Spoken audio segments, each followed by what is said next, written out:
So, I'd like to address some of the suggestions that people have made, some of the new suggestions, and a couple of the comments. As far as suggestions people made, really the only new one was essentially like hypnotherapy, self-hypnosis, hypnosis, that sort of thing. I don't really know how hypnosis would go with me. I know that there are people that cannot be hypnotized. I don't know if I would be one of those people, right? So I'm not sure if it would help or not. It could be a thing where it can't happen for me. I don't know. But I don't particularly like the idea of it. So, like, self-hypnosis would be more the thing, and I've played around with that as much as I can, and it works sometimes and sometimes it doesn't. Pretty much what I do is, because my mind races like a motherfucker, and so pretty much what I do is I make up little stories for myself and just kind of tell myself a little story. Right? And then through the course of that, that keeps my thoughts focused on something enough to where I'm not just everywhere. And then at a point I just, I fall asleep. So that's really the only thing that I have found so far that helps, that actually gets me to sleep easier. Is just kind of distracting myself by living my own little world where whatever the hell's going on is going on. And, so I've done breathing and stuff like that. Like focusing, like it's really weird. Focusing on breathing keeps me more focused on breathing than like relaxing and going to sleep. I don't know why, like, things that are normally, like, stress relieving for some people fucking agitate me. I don't ask me. I don't know. That kind of shit agitates me. So, right? And somebody suggested, like, yoga. Look, exercise in any of its forms gets me amped up. Like, I'll work out to get ready to like go work out. You know what I mean? Like that will get me up and ready to go. So doing yoga for like a half an hour before bed is just gonna guarantee I ain't gonna sleep. Exercise doesn't work for me. Like it doesn't. Like it takes a long time for me to do a lot. It takes a long time and a lot of exercise for me to get to a point where I'm like tired because of it. So I would have to like work out really hard like right when I got home from work. And that's not usually when I want to go work out because I've just worked out all day at work. I work in a warehouse.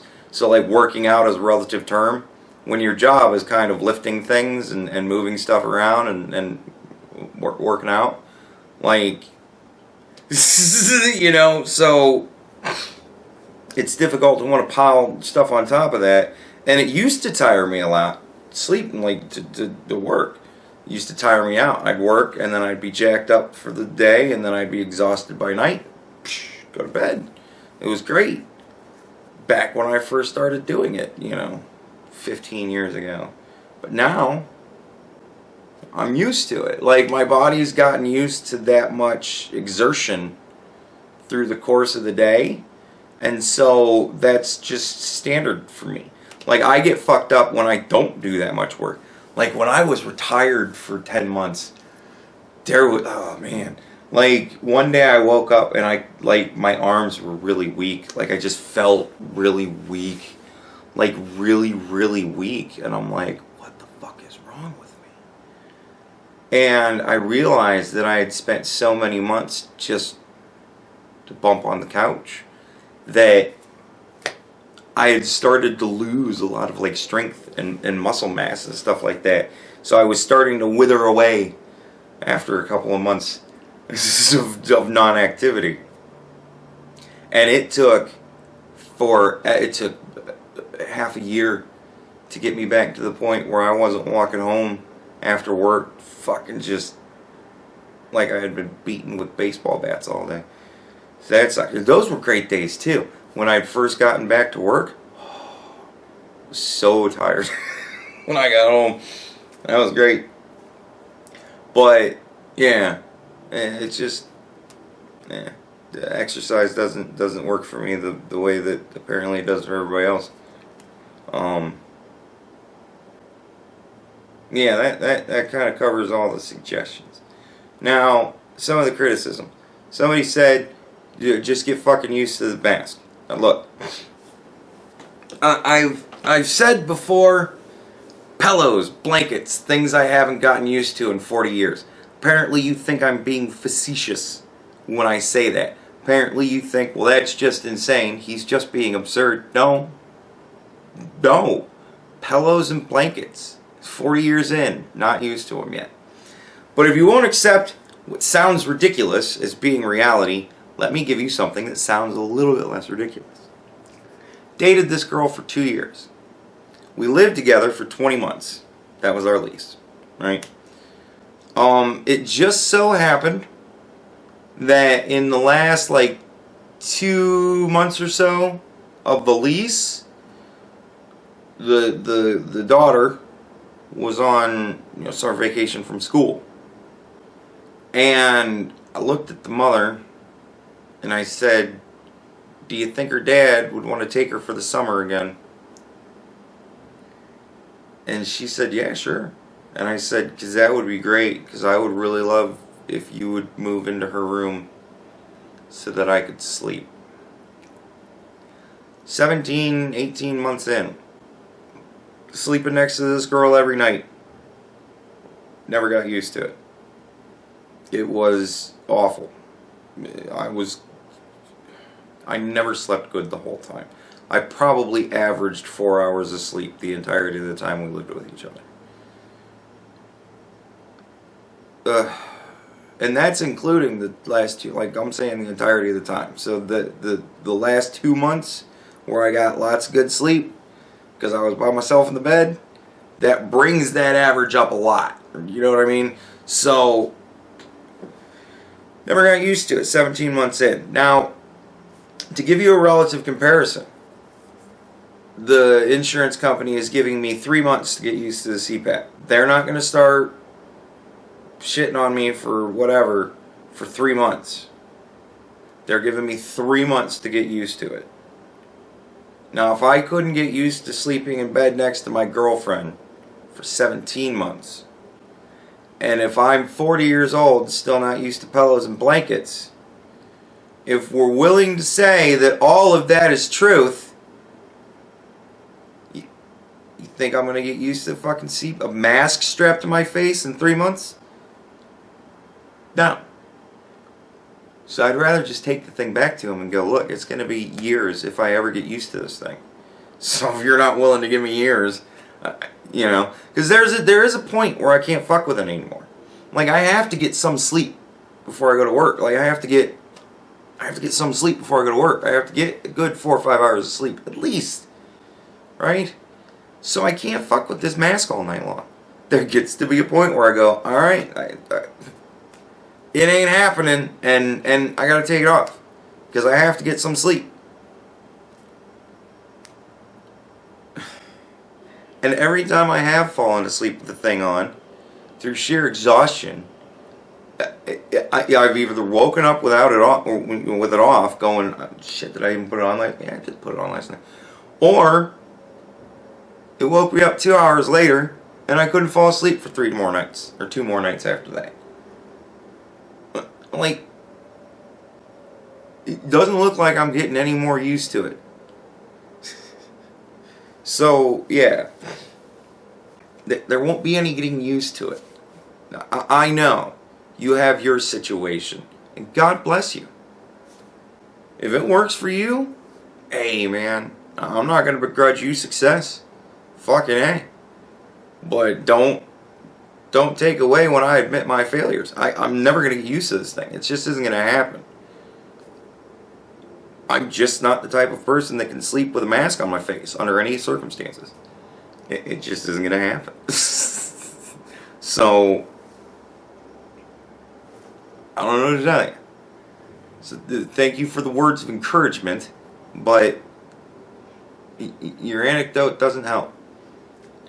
And, going on to anecdotes.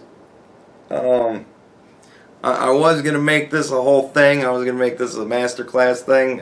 But after thinking about it over the weekend, I was just kind of like, meh. It seems as petty at this point. But somebody decided to give me an anecdote. Now let's discuss briefly what anecdotes are. Anecdotes are little personal stories. I have my own little personal story. Gave it to you, right? In the video, I gave you probably 8 fucking anecdotes, right? I've given you multiple anecdotes in this video, right? The proper way to use an anecdote is to illustrate a point, right? My point is, I'm not going to sleep, I'm not going to get used to a fucking CPAP mask. So I tell you an anecdote about me and my girlfriend in the hopes that you'll listen to that story and go, shit. You know, I'm just illustrating the point. You don't want to ever use anecdotes to make a point, right? Because we'll get into it. Somebody scoffed at my saying 100% of people have sleep apnea. Now, I having thought about it, I can understand where they would have gotten this misconception. I did at one point get into a thing where I said if 100% of people have it, then it sounds like a natural fucking human function.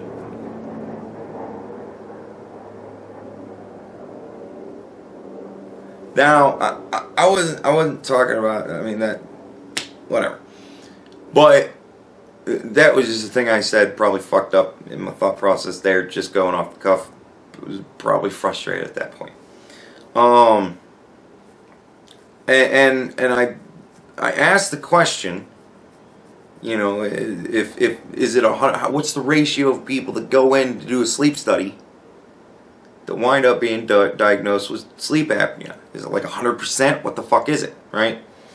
So I could see where he would have gotten confused. And he scoffed at the idea that I had said 100% of people have sleep apnea, which I didn't. And then decided to bolster his point with his own anecdote. His anecdote was this. He's a truck driver.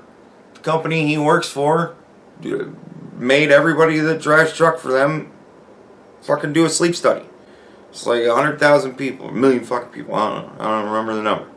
100,000 people. We'll just go with 100,000 people. Probably wrong. Don't care. Going with 100,000 people. It's a nice large round number, right? And he tells me that only 10% of them got diagnosed with sleep apnea. It's ridiculous what I had to say, right? Now, what I was talking about when I was talking about it was people that go in to get a sleep study done. Right? So already we're going to take your anecdote. Here's how we're going to twist your anecdote to essentially make my point. Ready? Because this is why anecdotes are so useful, to prove a point as opposed to just illustrate one. So we're going to take the 90% of people, right, and we're going to throw them out. Because those are obviously people that don't have problems sleeping. At least not to the point where they would want to go and get a sleep study done. Because after all, that is the people I'm talking about. Why the fuck would I be talking about people that have no problem sleeping? I don't give a shit about people that don't have a problem sleeping. I'm happy for all of them. That's as far as I care about them on that subject. I'm happy for them. They've had something I don't honestly think I ever will, and at this point in my life, have never had. So, God bless them. What else you want from me? I'm not talking about that 90% of people. I'm talking about that 10% of people. Right? That 10% of people that have sleep problems. Obviously, if they were diagnosed with sleep apnea, probably because they have fucking problems sleeping. Right? So I'm talking about them. Was there anybody in your company that was diagnosed with restless leg syndrome or sleep paralysis, right? Night terrors, straight up fucking insomnia, any of those things? Like, were any of them diagnosed with any of that? That's what I want to know. Like, it would have been awesome had you, in your fucking amateur science experiment there, decided to give me the details that would have fucking mattered. You gave me the 90 and 10. I don't give a shit about the 90%. It's the fucking 10% I care about. So were 10% of the people involved the only ones that were diagnosed with sleep issues? And they were all diagnosed with sleep apnea? Because that, my friend, is 100% of people with sleep problems being diagnosed with the same fucking thing. Now do you get my point? And I understand it. That was a misunderstanding. We got off on the wrong foot. It was a misunderstanding. He thought I was making a far more broad and general statement than I actually made. And so he took that to the nth degree and decided to disprove it with anecdote, which essentially his anecdote proved my point because he didn't provide all the information which would have disproved my point. Like, he had the opportunity in his anecdote. If he would have said, the whole company, blah, blah, blah, same thing. 90% of people were diagnosed as not fucking having any problem. Who gives a shit about them, right? The 10% of people that were diagnosed with problem, only 2% of them were diagnosed with sleep apnea. All the rest of them had various other shit. That would have been the fucking thing. That would have proven me wrong, at least in as far as your experience would show. But at the very least, it does show that my hypothesis, at the very least, does not exactly come out in all situations. At which point I could go, well, perhaps I'm wrong. But you didn't do that. You essentially made me fucking feel like I'm even more right, because now I'm sitting there going, well, 10% of the people, they all had sleep apnea, huh? Sounds like 100% to me. Right? So, anecdotes, man, they're dangerous things. People love using anecdotes all the time. Because I had this experience, that means everybody has this experience. And no, because if we were to work off of that philosophy, I could say, well, all of you must have problems sleeping next to your wife. Have any of you gotten used to it? Took me 17, 18 months, whatever, and I didn't get used to it. Any of you get used to it? And then you probably have a bunch of you going, yeah. Because my situation isn't everybody's, but whatever. And to that person, again, God bless you. They apparently have no problem sleeping. Awesome for you. I wish you nothing but the best in life. But so, yeah, that's answering comments. For the most part, everybody's very helpful. Everybody's trying to be very helpful. And I thank all of you for your suggestions.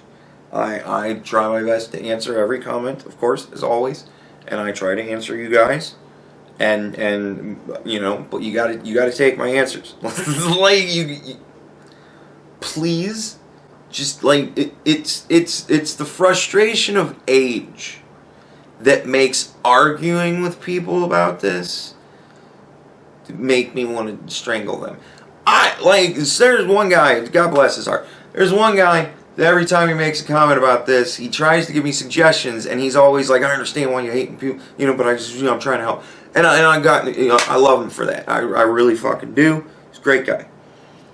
But like, it's. I don't care if you give me suggestions. If you're wanting to be helpful, great. But when I say to you, it ain't gonna work because of this, that, the other thing, you gotta understand that I've tried it whatever it is that you're suggesting, I'll tell you this. You can look through all the comments on all the videos that I've got on YouTube about my insomnia. And I will tell you this straight up. Not a one of them was new, original, or something I hadn't thought of, heard of in the past.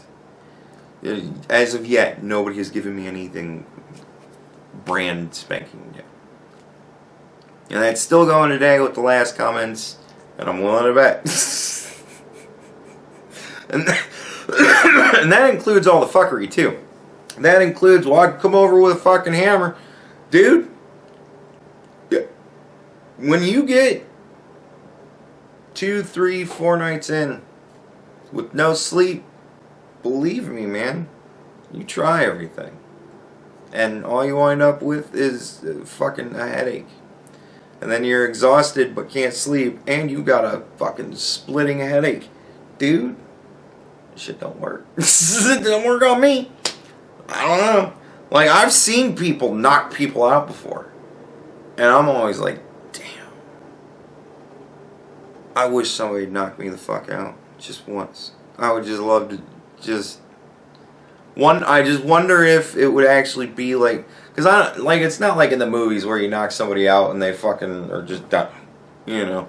Like, it doesn't actually work like that. You don't stay out for very long. And if you do stay out for very long, that's very bad. So, like, ultimately, I think it would be worse than better. But, might be interesting. See if I actually get a good 20 minutes of sleep. Find out what an actual cat nap is like. That'd be cool. But, yeah. But, yeah, so, maybe someday. I know the next thing they're going to want to do, though. The next thing they're going to do is they're going to want to put me on drugs. And I don't... Man, I don't know about that. I really just don't know about that. Because generally, I get whatever the bad side effects are. Like, whatever the bad side effects are of drugs, usually that's what I get. Like, not the allergic reaction bad stuff. Like, I can take... I'm not allergic to anything as far as I know. But, like, you know, when you get the flu shot and they tell you you're probably going to get the flu, or at least flu-like symptoms, oh, man, motherfucker, full-blown and for weeks. Weeks! And I am debilitated the whole time. I don't get flu shots anymore. Honestly, since I stopped getting flu shots, haven't been sick. Like, there have been times when I'll get just fucking shitty feeling, but I haven't gotten, like... full-blown, I need antibiotics sick in a decade or more. You know what I mean? So, but like that kind of shit, when, you know, like the medication for this, I was like, man, because, you know, some of the side effects are that you could get more depressed, which I'm like, dude, as soon as I start feeling that, I'm off of this shit, you know. Or... if you take NSAIDs, like ibuprofen or anything like that, then you get stomach bleeds. So I'm like, well, because I don't get more depressed when I'm taking it, I'm not taking ibuprofen anymore. Because I know that's going to be the one. Like, that'll be the one where I'll be like, I feel like shit. And I'll pop a couple of ibuprofen, and then an hour or two later I'll go... and it'll be blood, and I'll be like, you know, so, even that would be lungs, but whatever, you know what I mean, like, I'll throw up, I'll get sick, and then it'll be blood, and I'll be like, oh, this is awesome, right, so then I'll have a brand new ulcer. Like, I would just like to skip that process altogether. So, yeah, I gotta be careful with pharmaceutical drugs. I don't like them, and I don't trust doctors when prescribing them. Ever since I was prescribed 90 Vicodin for getting a tooth pulled. 90 Vicodin! Just take them if you need it. Dude, I got a tooth pulled. When I got 4 wisdom teeth pulled when I was a child, you know what they told my mother? If he starts complaining about pain, give him some Tylenol. Fucking literally what they said. And after both of my root canals and my one other pulled tooth, they told me Tylenol, ibuprofen. And but after the one, And this was during the time when this was a thing. This was like at the height of of essentially what later became the opioid crisis, right? Fucking 90 Vicodin they prescribed me for. And I'm like, wow, okay. Like that, that was a point where I was like, I don't know about doctors and pharmaceuticals. So I always, I'll take tests like crazy, right? I'll go and do that stuff all day long. But you start wanting to prescribe me drugs, all of a sudden you're going to run into problems. So we'll see. I mean, I'm not approving any tests now, not for another 2 years. Can't afford it. But after that, then we'll see. But drugs, I don't know about drugs. But yeah, there you go. That's until something actually new happens, I think I'm just nothing else to say about it. We'll see what happens next time I visit my doc, which should be in another week or two. I think I have to make an appointment for this month. I don't know. Yeah. There you go.